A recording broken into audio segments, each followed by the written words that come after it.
আসসালামু আলাইকুম। আশা করি সকলেই ভালো আছেন। কথা বলার জন্য উপস্থিত হইলাম, এটা হইলো আমরা যারা রোডে গাড়ি চালাই বা যারা চালান,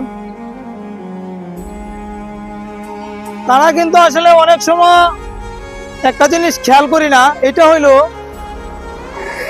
সরকার রাস্তা করে দিছেন, রাস্তা করছেন যে কিছু কিছু জায়গা আছে যেখানে আসলে পিচের সংখ্যা বেশি পড়ছে।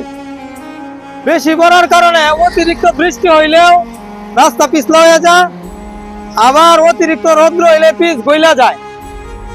তখন কি হয়, যখন আমরা ব্রেকটা না বুঝে যখন ব্রেক ধরি, তখন কিন্তু আসলে দুর্ঘটনা হওয়ার সম্ভাবনা থাকে।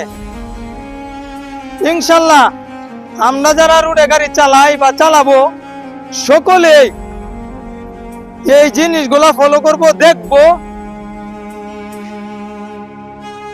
দেখে গাড়ি চালানোর চেষ্টা করব। তাহলে কি হইতে পারে, একটা দুর্ঘটনা থেকে হয়তো আমরা মুক্তি পাইতে পারি। সকলেই ভালো থাকবেন, সুস্থ থাকবেন। দেশ আমাদের সকলের, আসুন দেশকে ভালোবাসি।